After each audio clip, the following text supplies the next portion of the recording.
afternoon, I'm Maya Rodriguez. This is Newsfeed at noon on BNC, the Bilyonaryo News channel, where we give you a rundown of today's biggest stories. We begin with the hunt for the woman at the center of the biggest POGO scandal by far, Alice Go.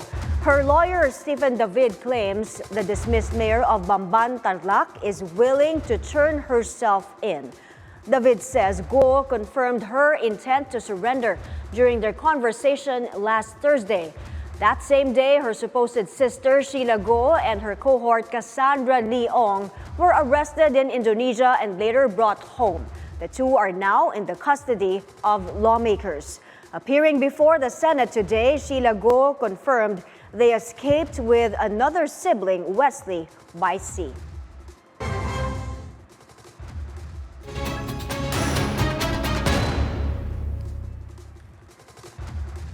Let's get more details on Sheila Go's testimony and find out why Cassandra Ong skipped the hearing. On the scene at the Senate is our reporter Agatha Gregorio. Agatha. So Cassandra Leong is not here. So her legal team wrote to the Senate. She is opting to decline from testifying, exercising her right to remain silent, and against being compelled to testify against herself. But lawmakers responded by making a public appeal to the House of Representatives to allow the appearance of Ong. Ong is detained at the House and Guo at the Senate, both due to absences at hearings concerning illegal Philippine offshore gaming operations, or POGOs. During this hearing, Sheila Guo confirmed that she departed the Philippines with Alice and their supposed brother Wesley, but she could not identify where exactly they boarded a small white boat, only saying that she remembers a car ride that lasted hours from their farm in Tarlac. NBI Director Jimmy Santiago says, given the duration and means Guo described her travel to have been, it is possible they left the country through Tawi-Tawi, entering Sabah, Malaysia. Mai? Agatha, I understand the committee also questioned the Immigration Bureau on why it took them 4 days to inform authorities of Alice Go's whereabouts. Yes, Mai, this was something senators discussed at the hearing. According to BI Commissioner Norman Tancinco, they found out about this on August 15, 4 days before various agencies found out about Go's departure due to Senator Risa Ontiveros' manifestation. Tancinco says they immediately conducted validation on the information before telling the DOJ about it on August 20 after getting confirmation. Back to you, Mai. Thank you, Agatha Gregorio, reporting from the Senate. The Presidential Anti-Organized Crime Commission, or PAOCC, has confiscated nearly 30 billion pesos worth of assets from POGOs. These include some 100 vehicles and thousands of computers. On BNC's At the Forefront, PAOCC spokesperson Winston Casio admitted they have yet to figure out what to do with the assets since these are still under investigation. The Philippines, we've got a very weak asset management system in relation to proceeds forfeited from illicit activities. We're actually seeking the help of DOJ. Our chairman, the executive secretary, has requested DOJ provide us with a legal justification to be able to use these particular vehicles legally, that is, or if not, sell this, auction this. But then, of course, that's going to be difficult because all of these are subject to litigation. As for foreigners arrested in raided POGO hubs, China is said to be churning out government funds to help with the deportation of their nationals. But Casio says that's not the case with other countries like Malaysia, Indonesia, and Brazil due to budget limitations in those nations. Up next, we'll take a look at the results of Okta Research's second quarter survey on the trust ratings of President Bongbong Marcos and Vice President Sara Duterte. Newsfeed at noon. We'll be right back.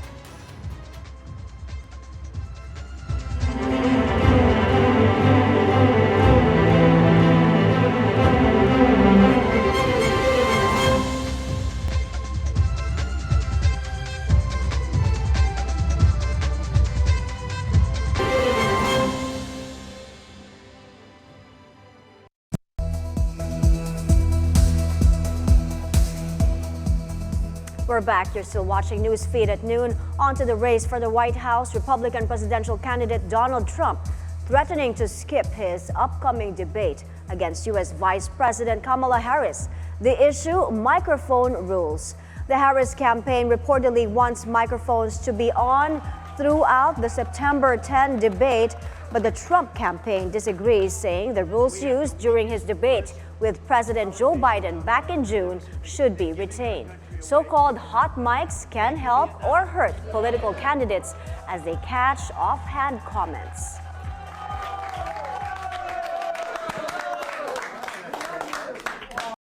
The agreement was that it would be the same as it was last time. In that case, it was muted. I didn't like it the last time, but it worked out fine. I mean, ask Biden how it worked out. It was fine. And I think it should be the same. We agreed to the same rules. Same rules and same specifications. And I think that's probably what it should be. But they're trying to change it.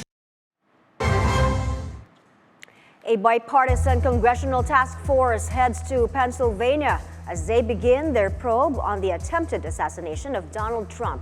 The task force, composed of 6 Democrats and 7 Republicans, toured the Butler Farm Showgrounds, the site of Trump's July rally. They vowed to get to the bottom of security failures that allowed the shooting to happen. Trump was shot in the ear while someone attending the rally was killed. The suspected gunman, 20-year-old Thomas Crooks, was shot dead by a Secret Service agent. His motive remains unknown.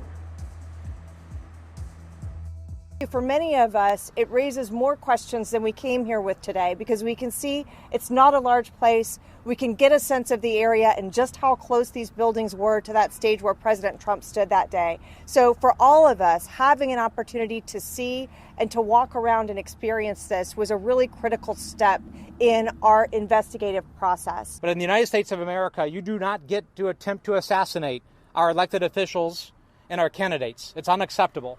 And we are standing here in a bipartisan way to send the message that we won't tolerate it. So we're going to get answers. The American people have a lot of questions. We have a lot of questions. SpaceX is looking to boost its presence in Oceania. Reuters reports Elon Musk's company is already in talks with the U.S. and Australia as the two countries bolster security ties. SpaceX could soon be landing its rockets near Australia. Reuters sources say Elon Musk's firm is in talks to bring one of its giant starships down just off the coast. That follows a June test, which saw one of the rockets conduct a controlled splashdown in the Indian Ocean. It also comes as the US and Australia step up their security ties in a bid to counter China. We have liftoff. Going ahead will require Washington to relax strict controls on the overseas use of the sophisticated technologies in the rockets, according to the sources. The plan would see a Starship blast off from Texas, land in the sea off Australia, and then be towed ashore for recovery and reuse. That could reportedly be the first phase of a more ambitious plan that would see the rockets take off from or land on Australian soil. Starships are designed to be fully reusable and could have applications besides launching satellites and astronauts. The US Air Force is examining whether they could be used to deliver cargo to the far side of the world in just 90 minutes. SpaceX has also been researching the idea, funded by a Pentagon grant. US budget documents suggest it will start working on a prototype next year. Some at the Pentagon reportedly viewed the June landing in the Indian Ocean as a key step towards the capability. A cautious calm in Davao City a day after police forcibly dispersed followers of fugitive Pastor Apollo Quiboloy, who have occupied a major highway for days. Bea de la Cruz tells us more about Monday's police operation.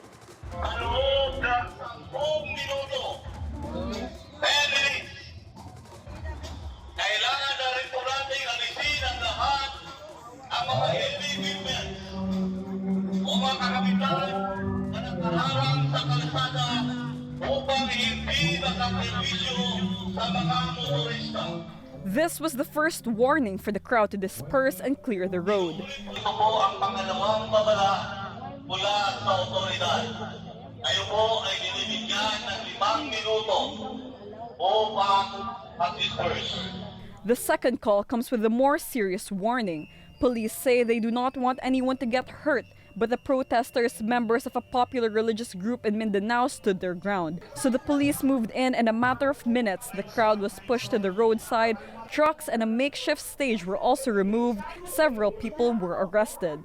The incident comes days after thousands of policemen attempted to arrest Apollo Quiboloy, leader of the 6 million strong Kingdom of Jesus Christ. Quiboloy, who styles himself as the appointed son of God, is wanted for human trafficking and abuse of children. He is also on the FBI's most wanted. Since Saturday, with sophisticated equipment like a heartbeat detector, similar to what rescuers use during disasters, they believe Quiboloy is underground. Members of the KOJC and their supporters, a lawyer for Quiboloy, told At the Forefront on BNC there was excessive force during the raid. Excessive use of force is not allowed. I think 2,000 policemen in full riot gear, many of them armed. It's too much of an overkill, and it really smacks of something else, and that is trying to intimidate a certain sector of society. But the police say the number is necessary given the size of the compound. There were allegations of human rights violations from the KOJC as well, but the PNP denies this. Meron tayong hawak na video ngayon na nagpapakita na meron na sila doon sa isang lugar doon na mismong mga miyembro ang nagsusugat doon sa kapwa nilang miyembro na para ipakita at isise sa mga kapulisan natin na galing yung injury nila sa ating mga kapulisan. We're just waiting na ma-authenticate po itong video na ito to show how desperate these people are para ipakita na umaabuso yung mga pulis natin, nananakit ang mga pulis natin. But on the contrary, yung mga pulis natin ang minumura, tinatadyakan at sinasaktan at lahat po ng klaseng pagmumura ay natanggap na po ng ating mga kapulisan. Many call for the rule of law as authorities hunt for Quiboloy. Many are also calling on Quiboloy to surrender and end the standoff to prevent further violence. Bea de la Cruz, BNC.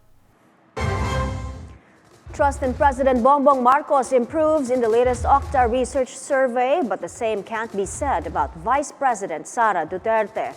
From 69% in the first quarter, the president's trust rating in the second quarter rose to 71%. Duterte's numbers, on the other hand, dipped from 68 to 65%. Octa says this is the first time Marcos recorded a trust rating higher than Duterte's since they took office in 2022. The poll also shows better trust for Senate President Cheese Escudero and House Speaker Martin Romualdez, and a slight drop in Chief Justice Alexander Gesmundo's rating.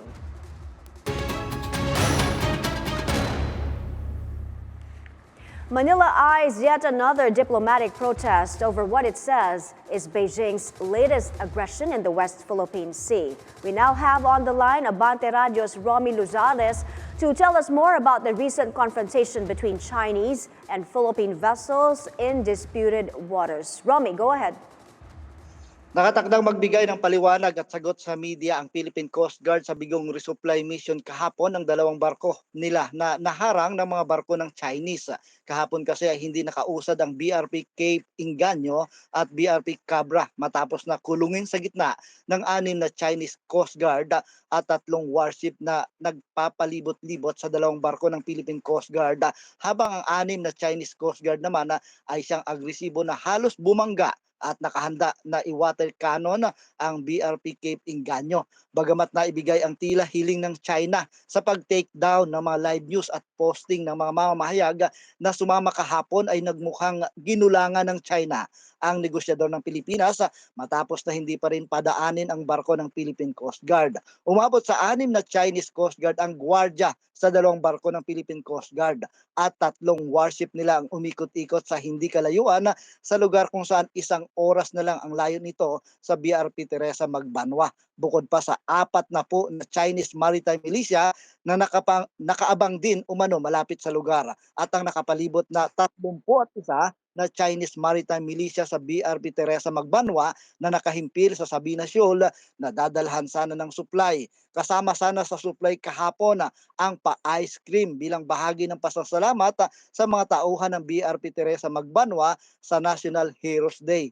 Pero bigo ang mga pakiusap ng Philippine Coast Guard, kaya bumalik na lang ng Bululuyan Port sa Palawan ang dalawang barko ng Coast Guard. Romy Luzares para sa Abante BNC Integrated News. Maraming salamat, Abante Radyo's Romy Luzares.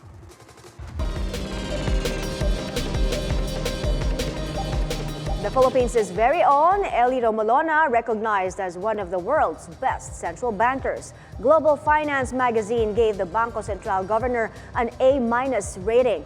He joins the list of powerful central bankers, including Federal Reserve Chairman Jerome Powell and European Central Bank Chief Christine Lagarde, who got the same rating. The report card evaluates central bankers from 100 territories, recognizing them for their policy decisions in taming stubborn inflation. Remolona's recognition comes with just a year in office. Another country is tightening its policies on electric vehicles from China. Starting October, Canada will impose a 100% tariff on EV imports from China, including those made by U.S. automaker Tesla. Prime Minister Justin Trudeau says the move aims to counter China's alleged intentional and state-directed policy of overcapacity. But the Chinese embassy warns this policy will undermine the economic and trade cooperation between the two countries and harm the interests of Canadian consumers. Last May, the U.S. announced a similar tariff rate to also shield itself from China's supposed excess production. Meanwhile, the European Union softened its stance on Tesla earlier this month, setting a reduced tariff rate of 9%, down from the previous 20% proposal. Speaking of EVs, driverless cabs are already hitting the streets of China, but the rollout of these so-called Robotaxis are leaving drivers worried about losing their jobs. Here's the full story. China is speeding ahead of other countries in letting robotaxis take to the streets. The autonomous cabs are now a common sight in the central city of Wuhan. Autonomous driving has just been launched. Run by tech giant Baidu, they don't have any human driver, though a service assistant can always be contacted. All that puts China not only at the cutting edge of technology, but also social change.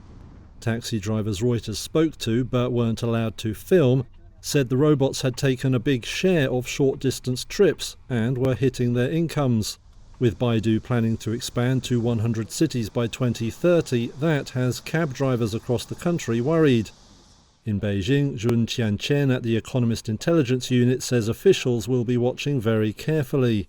The government will increase its intervention in the market by, for example, limiting the quotas of robotaxis on the road, for example. And it is probably also will be stepping up its support for the employment of those drivers that could be losing their jobs. It's not just taxi drivers that are worried. Robots are also taking over as driving instructors. At this driving school near the capital, they started automating instruction in 2019. Most students now opt for robot teachers, and pass rates are said to have risen. Manager Zhang Yang says the school already needs fewer instructors as a result. Regarding labor costs, there are definitely savings. With our current training model, students learn independently of instructors, which also elevates the ability of students to learn on their own. During training, instructors play a supporting role, while our AI system in the car gives key training and operation pointers, so the instructors assist students in their learning. This significantly reduces the ratio of instructors needed. In June, China gave 9 automakers approval to test advanced driverless systems on public roads. Then, last month, it published draft regulations for their use in public transport and ride-hailing. With a slew of local testing projects now underway, the rise of the robots looks very unlikely to stop. When we come back, we'll take you to the Big Apple for a taste of Tokyo. Stay with Newsfeed here on BNC, the Bilyonaryo News Channel.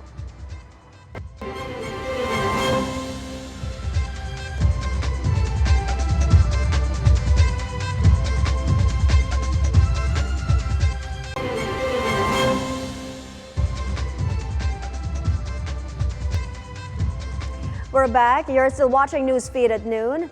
A jersey worn by Yankees legend Babe Ruth fetches a record $24.12 million in an auction in Dallas. Widely regarded as the greatest of all time in baseball, Ruth wore the shirt when he hit his iconic home run against the Chicago Cubs in the 1932 World Series. It's now the most expensive sporting collectible ever sold at an auction. It beats a record previously held by a Michael Jordan jersey, which sold for $10.1 million in 2022. The flavors of Tokyo taking over the Big Apple as the world's biggest Japanese food festival returns to New York City. From matcha to octopus crackers to sweet potato ice cream, Japan Fest has them. The festival started in 2016 as a one-weekend event, but it has since grown into one of New York's most iconic food festivals, spanning from February to November and popping up across the streets of NYC. Organizers say the festival attracts about 50,000 people annually. It's extremely popular to a younger crowd and those preparing for their trips to Japan. My boyfriend and I are planning to go to Tokyo in the soon future, and I love food, we both do, so we really wanted to get a little taste, I guess, before we go, so this was the main reason we were coming up here. I think it's really cool. I think New York is a great place to celebrate all the different cultures and diversity in the world, so I love that we can all just come to this one block for today and like see all the different foods and things to offer. Before we go, if you're a fan of corgis, then this one is a sight to see. Thousands gathered in Lithuania's capital, Vilnius, over the weekend for the third annual Corgi Race. It saw more than 100 Welsh Pembroke and Cardigan corgis battling it out in a costume contest, a sprint competition, and a 50-meter race. The event is meant to refute the common belief corgis cannot run fast due to their short legs. I think the love comes from the look, of course, the short legs. I mean, there are more short-legged breeds, but I think the whole posture, the fur, I think we need to be thankful for the Queen of England as well. She popularized them quite much, and the movies that are based about them, so I think that all adds into it. And those are the news this hour. I'm Mai Rodriguez. Stay tuned to BNC for more top-of-the-hour news on Free TV Channel 31 and also on our website, bnc.ph. Bilyonaryo News Channel, always on top.